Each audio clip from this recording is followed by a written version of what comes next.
7-8 जो पकड़े गए सबका एक ही कहना था कि हम जो है नरसिंहानंद जी की हत्या करना चाहते हैं। उसके बावजूद भी हमें परेशान किया जाता है कि वहाँ नहीं जाओगे, यहाँ नहीं जाओगे, यहाँ खड़े रहो, वहाँ खड़े रहो। अरे भाई हम क्या रहे हैं किसी को? हमने पत्थर चलाए, हमने कहीं कुछ गलत किया तो हमें बताएं। एक उत्तराखंड के हरिद्वार से दिल्ली गृह मंत्री अमित शाह से मिलने जा रहे संतों को आज दिल्ली बॉर्डर पर रोक दिया गया। वहीं स्वामी नित्यानंद के सभी चेले हैं, जिसके बाद उनका यह मानना है कि स्वामी नित्यानंद की हत्या को लेकर एक प्रयास चल रहा है, जिसको लगातार धमकी मिल रही है। इसके विरोध में आज उन्होंने गृह मंत्री अमित शाह से मिलने की पेशकश की थी, जिसके बाद गृह मंत्री अमित शाह से मिलने के लिए दिल्ली के लिए रवाना हुए संतों को दिल्ली पुलिस ने बॉर्डर पर ही रोक दिया और उन्हें आगे नहीं जाने दिया, जिसके बाद सभी संत धरने पर बैठ गए। बता दें कि यह मामला काफी तूल पकड़ता नजर आया, जिसके बाद भारी पुलिस बल भी मौके पर मौजूद रहा। वहीं संतों का कहना है कि लगातार नित्यानंद को जान से मारने की धमकी मिल रही है, जिसको लेकर उनका कहना है कि गृह मंत्री अमित शाह से मिलकर सारे मामले को और सुरक्षा को लेकर भी वह बात करेंगे। लेकिन दिल्ली पुलिस द्वारा बॉर्डर पर ही भारी संतों को रोक दिया गया, जिसके बाद संतों में काफी विरोध देखा गया और उन्हें दिल्ली से आगे यानी बॉर्डर से आगे जाने नहीं दिया, जिसके बाद में काफी मशक्कत के बाद जब संत थक हार गए, उसके बाद वह धरने पर बैठ गए और लगातार सरकार के विरोध में नारेबाजी करते चले आए। इसके उपरांत में पुलिस द्वारा भी भारी पुलिस बल जो है पूरा तैनात कर दिया गया था और संतों को आगे जाने से पूरी तरह से रोक दिया गया।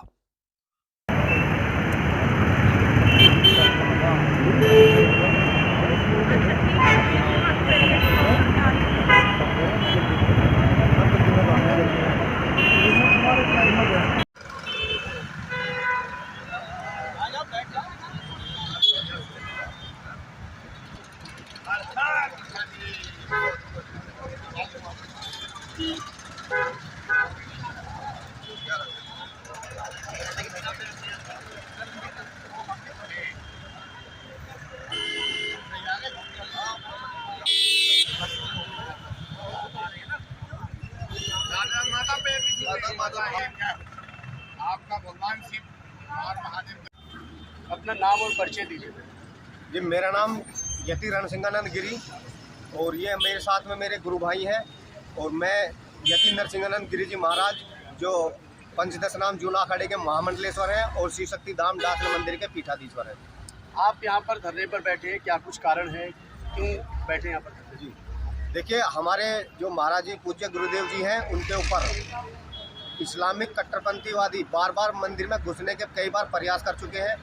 इस चीज़ का माननीय योगी जी ने भी टीवी पर आकर बोला है कि संत की हत्या के लिए जा रहे थे, कई बार पकड़े जा चुके हैं। उसके बाद में अभी अलीगढ़ से जो आतंकवादी पकड़े गए हैं, जो ISIS जैसे दुनिया के सबसे बड़े आतंकी संगठन के जो सदस्य पकड़े गए हैं, जिसमें अलीगढ़ के जो यूनिवर्सिटी के वे पकड़े गए प्रोफेसर भी थे, उसमें शामिल 7-8 जो पकड़े गए, सबका एक ही कहना था कि हम जो नरसिंहानंद जी की हत्या करना चाहते हैं। और अभी जो प्रयागराज में जिसका बस ड्राइवर का जो गला काटा गया था, उसकी भी वीडियो जाहिर गई, तो उसने भी बोला कि नरसिंहानंद तू भी नहीं बच सकता, तुझे भी मारने के लिए अभद्र भाषा में बोला गया उनके लिए मारने को। लेकिन सरकार इस ओर ध्यान नहीं दे रही है, ना ही उनकी कोई सुरक्षा है। सुरक्षा के नाम पर मात्र 3 गनर दिए हुए हैं उनको, जबकि जिसके पीछे दुनिया का सबसे बड़ा आतंकी संगठन और भारत समेत 57 देशों के कट्टरपंथी इस्लामिक जो टेररिस्ट हैं, जो जिहादी हैं, वो उनको हत्या करना चाहते हैं। उनको 3 गनर, एक छुटमुट भैया जो नेता है, छोटा मोटा नेता या अभिनेता, उनको काफ़ी सिक्योरिटी दी हुई है सरकार ने, लेकिन ये महाराज जी को जो है खुला मरने के लिए छोड़ रखा है। उसी के लिए चिंतित है हम यति सन्यासी, उनके जो शिष्य हैं।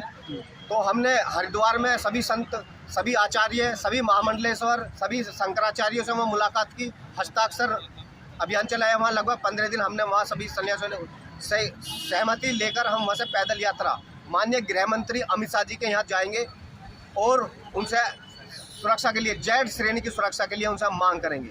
इसी कड़ी में हम वहाँ से पैदल चलकर आए हुए आज हम गाजीपुर पहुँचे हैं, जहाँ पर हमें दिल्ली पुलिस ने यहाँ रोक लिया है और अभी यहीं बैठे हुए हैं। आगे बोल रहे हैं कि तुम्हें परमिशन नहीं है। अब क्या 5 सन्यासी को दिल्ली में बढ़ने की परमिशन लेनी जरूरी है? या क्या हम पाकिस्तान में बढ़ रहे हैं या अन्य देशों में जा रहे हैं? सन्यासी जाना चाहे तो दूसरे देश में भी जाकर पूजा आराधना कर सकता है, लेकिन यह दिल्ली में बढ़ने से हमें रोक दिया गया है। एक हिंदुवादी सरकार होने के नाते एक संत को बचाना सरकार की जिम्मेदारी है, लेकिन सरकार पुलिस आपको अंदर जाने की अनुमति नहीं देती है तो फिर आपका क्या रहेगा? हम यही बैठेंगे। हमने दो ही मांग करी है, या तो हमें इच्छा मृत्यु दी जाए हमारे गुरु के साथ, सगले शीशे हमें इच्छा मृत्यु दी जाए, या फिर हमें सुरक्षा दी जाए। उन जिहादियों के लिए मरवाने के लिए कुछ रखें। और मैं उन जिहादियों से बताना चाहता हूँ, आतंकवादियों से, कि हम डरे हुए नहीं है बिल्कुल भी, ना हमारे गुरुदेव डरे हुए हैं, ना हम शीश से डरे हुए हैं। हमें यह है कि अगर ऐसी मजबूत आवाज़, जो आज पूरे भारत ने दुनिया में सबसे बड़ी मजबूत आवाज़ है, इस्लामिक के खिलाफ जो बोलते हैं, अगर ये इनकी हत्या हो जाती है तो भारत के अंदर कोई संत इस्लाम के खिलाफ कोई बोलने के लिए तैयार नहीं होगा, और बाकी जितने भी धर्माचार्य हैं सबको बारी बारी से सबका नंबर आएगा, और एक दिन ये लड़ाई हर हिंदू के घर तक पहुंचेगी। माता जी, यूपी बॉर्डर पे आज साधु संत यहाँ पर बैठे हैं और आप किस तरीके से यहाँ पर इनके समर्थन के लिए आए हैं? क्या कुछ मांग है इन लोगों की? देखिए भैया, हम तो मांग रखते रहते हैं और हमारी मांगे मानी नहीं जाती। क्यों नहीं मानी जाती? हमने कभी कोई गलत मांग नहीं रखी। हम हमेशा एक अच्छे के लिए मांग करते हैं। आज हम यति महाराज जी के लिए, अपने महामंडलेश्वर यति महाराज जी के समर्थन में आज साधु संत ये लोग हरिद्वार से पैदल यात्रा कर रहे हैं और शांतिपूर्व कर रहे हैं। कहीं रास्ते में कोई भी इन्होंने कुछ ऐसा नहीं किया जिससे समाज को या पुलिस वालों को कोई दिक्कत परेशानी हो। तो अब ये दिल्ली तक जा रहे थे, तो मुझे नहीं लगता कि कोई ऐसा कारण हो कि इनको रोका जाए। कोई हल्ला गुल्ला नहीं है, बिल्कुल शांति। हम शासन प्रशासन को नज़र में रखते हुए हमारे मतलब खास करके हिंदू समाज के लोगों को कभी कोई ऐसी परेशानियां नहीं करते कि जिससे किसी को पीड़ा हो। उसके बावजूद भी हमें परेशान किया जाता है कि वहाँ नहीं जाओगे, यहाँ नहीं जाओगे, यहाँ खड़े रहो, वहाँ खड़े रहो। अरे भाई, हम क्या रहे हैं किसी को? हमने पत्थर चलाए, हमने कहीं कुछ गलत किया तो हमें बताएं। एक शांति से संत समाज अपनी बात रखने दिल्ली तक जा रहे हैं, तो इसमें मुझे नहीं लगता किसी को दिक्कत होनी चाहिए। प्रशासन की ओर से क्या आश्वासन मिला है आपको? अभी तक तो कुछ नहीं मिला। अभी तक तो यही हुआ कि आप लोग घर चलो, आराम से रजाई में जाकर बैठो, मूंगफली रेवड़ी खाओ, है ना, हम देख लेंगे। कब देखेंगे? कमलेश तिवारी मर गया तो उसके बाद उसके परिवार को देखा? कौन सा शासन प्रशासन उसके परिवार को देखा? कन्हैया मर गया, भाई कैसे? कल को यति महाराज जी को कुछ हो गया, कौन गारंटी लेता है? कौन कहता है? कुछ गारंटी है किसी की? तो इसलिए भैया, हम किसी को कुछ नहीं कहते। हमारी हाथ जोड़कर विनती है कि हमें दिल्ली जाने दिया जाए। शांतिपूर्वक चल रहे हैं, चलते रहने दो। हम अपनी बात रख के आ जाएंगे। हमारे भाई, ये हमारे संत जन इतनी दूर से हरिद्वार से चल के आ रहे हैं, बता दो एक रास्ते में भी कोई गलत हुआ हो। तो इसलिए मेरी शासन प्रशासन से हाथ जोड़कर विनती है। हम वो लोग हैं जो आपके समर्थन करते हैं, हर टाइम करते हैं समर्थन, और आप लोग हमारा समर्थन कीजिए, बस उम्मीद यही करते हैं।